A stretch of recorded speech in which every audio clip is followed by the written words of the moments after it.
Everyone welcome to our channel. Telangana high court రిక్రూట్మెంట్కి సంబంధించి మనకు పెండింగ్లో ఉన్నటువంటి ఆఫీస్ సబార్డినేట్ ఫలితాలకు సంబంధించి ఒక జిల్లా నుండి మనకి ఈరోజు ఒక న్యూస్ అయితే రావడం జరిగింది. సో దీనికి సంబంధించినటువంటి 1:3 అభ్యర్థులను మళ్ళీ పిలుస్తున్నాడు మనకి ఇక్కడ సర్కులర్ అయితే విడుదల చేశారు. సో దీనికి సంబంధించిన సమాచారం వీడియో తెలుసుకుందాం. సో ఫస్ట్ టైం కనుక ఈ ఛానల్ చూసి సబ్స్క్రైబ్ చేయడం నచ్చితే లైక్ చేయండి. ఈ ఇన్ఫర్మేషన్ అనేది మీ ఫ్రెండ్స్కి ఎవరికైనా ఉపయోగపడితే వాళ్ళకి షేర్ చేయండి. ఈ సర్కులర్ అండ్ నోటీస్ విషయానికి కోసం మనకి principal district and session judge Medak డిస్ట్రిక్ట్కి సంబంధించింది. ఇక్కడ వీళ్ళు సంగారెడ్డి కోర్టులో హాజరు కావాల్సి ఉంటుంది. ఇక్కడ మనకి December 1 అయితే ఇది రావడం జరిగింది. ఒకసారి ఈ సర్కులర్ అనేది నోటిఫికేషన్ నెంబర్ 9/2019 ఇక్కడ మనకు 31/7/2019 వచ్చేసి ఆఫీస్ సబార్డినేట్కి సంబంధించింది. అయితే ఈ కోర్ట్ ఆర్డర్ ప్రకారం అకాడమిక్ క్వాలిఫికేషన్ అదేవిధంగా age, caste and non local స్టడీస్కి సంబంధించి ఇక్కడ కరప్షన్స్ అయితే చేస్తున్నట్టు ఇచ్చారు. సో ఎవరికి చేస్తున్నారని చెప్పేసి అంటే ఆఫీస్ సబార్డినేట్ రిక్రూట్మెంట్లో భాగంగా ఉన్నటువంటి అభ్యర్థులకి 1:3 రేషియోలో ఇక్కడ మనకి 1:3 రేషియోలో పిలిచి ఆఫీస్ సబార్డినేట్ రిజల్ట్స్కి సంబంధించినటువంటి క్యాండిడేట్స్ ఎవరైతే ఉన్నారో వాళ్ళకి సంబంధించి 1:3 రేషియోలో వీళ్ళకి పిలుస్తున్నట్టు కింద ఇచ్చినటువంటి హాల్ టికెట్ నెంబర్స్ ఏవైతే ఉన్నాయో సో దానికి సంబంధించి కింద ఇచ్చినటువంటి హాల్ టికెట్ నెంబర్స్లో ఉన్న అభ్యర్థులను పిలుస్తున్నట్టు మనకు ఇచ్చారు. మరి ఎక్కడ వీళ్ళు హాజరు కావాలని చెప్పేసి అంటే డిస్ట్రిక్ట్ కోర్ట్ కాంప్లెక్స్ సంగారెడ్డి సంబంధించి మార్నింగ్ 10:30 AM వీళ్ళు హాజరు కావాల్సి ఉంటుంది. వీళ్ళకి సంబంధించినటువంటి షెడ్యూల్ ఎప్పటి నుంచి స్టార్ట్ అవుతుంది అంటే మనకి ఇక్కడ December 13, December 14 అండ్ December 15 3 డేస్లో అయితే ఇవ్వడం జరిగింది. ఇక్కడ మనం చూడొచ్చు.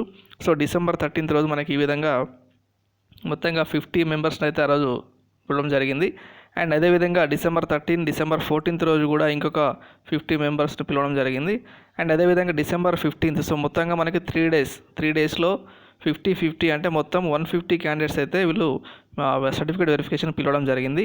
అండ్ ఎవరైతే దీనికి సంబంధించి రిజల్ట్స్ కోసం ఎదురు చేస్తున్న అభ్యర్థులు రెండు ఒకసారి మీరు దీంట్లో చెక్ చేసుకోవచ్చు. అండ్ దీనికి సంబంధించిన లింక్ కూడా మన వీడియో కింద డిస్క్రిప్షన్లో ఇవ్వడం జరుగుతుంది. సో దానిపైన క్లిక్ చేసి మీరు డైరెక్ట్గా PDF లింక్ అనేది డౌన్లోడ్ చేసుకొని మీరు ఆ సంబంధించిన హాల్ టికెట్ నెంబర్ అని చూసుకోవచ్చు. అండ్ దీనికి సంబంధించి documents to be submitted at the time of verification అప్పుడు ఏమేమి డాక్యుమెంట్స్ సంబంధించి ఇవ్వాల్సి ఉంటుంది, మీరు ఏమేమి డాక్యుమెంట్స్ అనేది సమర్పించాల్సి ఉంటుంది అని చెప్పేసి ఇక్కడ మనకు కొన్ని ఇన్స్ట్రక్షన్స్ అయితే ఈసారి స్ట్రిక్ట్గా ఫాలో అవుతున్నట్టు ఇచ్చారు.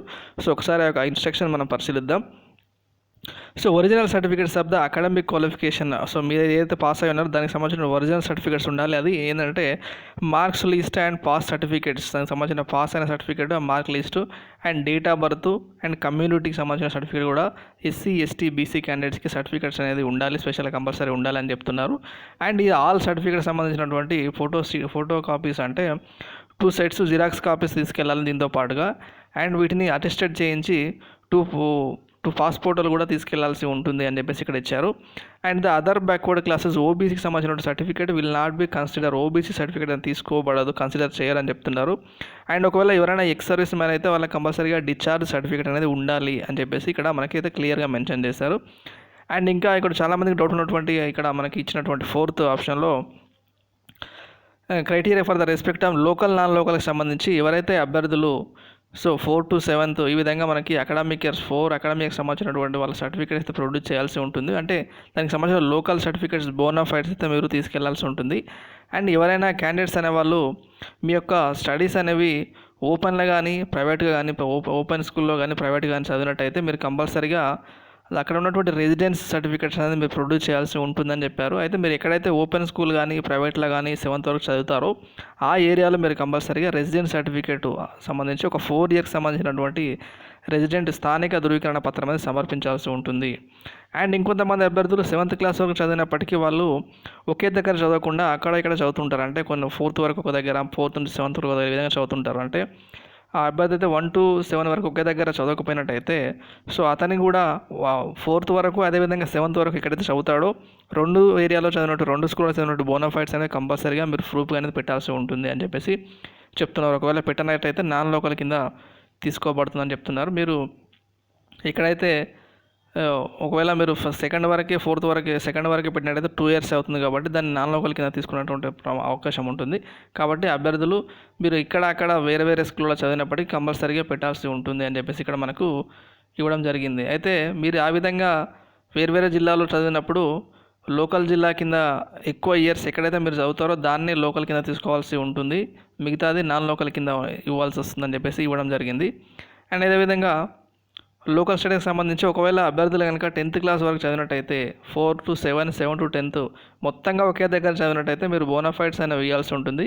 లేదు ఓపెన్ 10th కానీ ఓపెన్ ప్రైవేట్ 10th కానీ మీరు చేసినట్టయితే సో దానికి సంబంధించి కూడా 10th వరకు అంటే మినిమం 7th నుంచి 10th వరకు 4 ఇయర్కి సంబంధించినటువంటి అంటే 4th క్లాస్ నుంచి కానీ 7th క్లాస్ నుంచి 10th వరకు కానీ కంపల్సరీగా మినిమం 4 ఇయర్కి సంబంధించినటువంటి రెసిడెన్స్ సర్టిఫికేట్ అనేది మీరు ఎంఆర్ఓ నుంచి తీసుకొని రావాల్సి ఉంటుంది. స్థానిక ధృవీకరణ పత్రం అనేది సమర్పించాల్సి ఉంటుంది అని చెప్పేసి చెప్తున్నారు. ఒకవేళ సమర్పించకపోతే మీరు నాన్ లోకల్ కింద పరిగణించేటువంటి అవకాశం అనేది ఉంటుంది అని చెప్పేసి చెప్తున్నారు. ఇక్కడ మనకు 4 ఇయర్స్ రిగార్డింగ్ దానికి సంబంధించి ఉండాలి.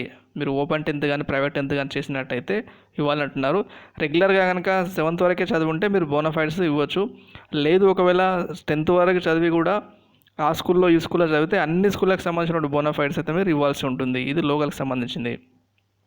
And in case physically challenge ఎవరైనా ఫిజికల్ డిసేబుల్డ్ క్యాండిడేట్స్ ఎవరైనా ఉంటే సో వికలాంగులు కనుక ఎవరైనా ఉంటే మీరు రీసెంట్ సర్టిఫికేట్ ఏదైనా ఉంటే అది ప్రొడ్యూస్ చేయాలని చెప్పేసి కూడా మనకు ఇవ్వడం జరిగింది.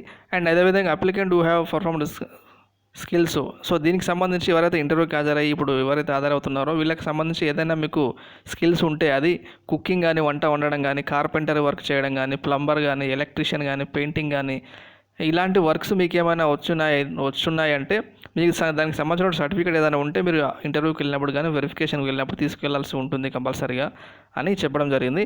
And no objection certificate already ఎవరైనా ఉద్యోగం ఉండి కనుక మళ్ళీ ఈ ఉద్యోగానికి వెరిఫికేషన్కి వస్తున్నారంటే వాళ్ళు కంపల్సరీగా నో ఆబ్జెక్షన్ సర్టిఫికేట్ అని తీసుకురావాల్సి ఉంటుంది అని చెప్పేసి ఇవ్వడం జరిగింది. అదేవిధంగా మనకి లాస్ట్ పాయింట్ వచ్చేసి the candidate have to produce original certificates of all necessary. మీరు ఎవరైతే హాజరవుతున్నారో వీళ్ళు కంపల్సరీగా అన్ని ఒరిజినల్ సర్టిఫికేట్స్ అనేవి కంపల్సరీగా ప్రొడ్యూస్ చేయాల్సి ఉంటుంది. ఒకవేళ మీరు ఆ రోజు హాజరయ్యే రోజు ప్రొడ్యూస్ చేయకపోయినట్టయితే candidate will be rejected without any further కరం. సో క్యాండిడేట్ అనేవారు రిజెక్ట్ చేస్తామని కూడా అయితే చెప్పడం జరిగింది.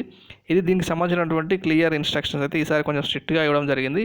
సో ఎక్కడ అటెండ్ కావాలి ఈ అభ్యర్థులు అని చెప్పేసి అంటే మనకు ఫైనల్గా అడ్రస్ కూడా ఇచ్చారు. So notice board district court complex Sangareddy ఈ విధంగా మనకి ఇవ్వడం జరిగింది. District court complex Sangareddy morning 10:30 AM అయితే ఈ అభ్యర్థులు ఎవరైతే పిలిచారో వీళ్ళు కంపల్సరీగా అటెండ్ కావాల్సి ఉంటుంది. ఇది ఫ్రెండ్స్ దీనికి సంబంధించినటువంటి పూర్తి సమాచారం. దీనికి ఇంకా మీకు ఏమైనా డౌట్స్ ఉంటే మీరు కామెంట్లో పెట్టవచ్చు, నేను రిప్లై ఇవ్వడం జరుగుతుంది. అండ్ ఎవరైతే ఈ రిజల్ట్స్ కోసం ఎదురు చూస్తున్నారో వాళ్ళు మన వీడియో కింద డిస్క్రిప్షన్లో లింక్ ఉంటుంది, దానిపైన క్లిక్ చేసి మీరు PDF ఫైల్ డైరెక్ట్గా డౌన్లోడ్ చూసుకోవచ్చు. ఇది ఇన్ఫర్మేషన్ ఫ్రెండ్స్. సో ఇలాంటి మరిన్ని అప్డేట్స్ కనుక పొందాలి అనుకుంటే keep watching, please subscribe the channel. Thank you all.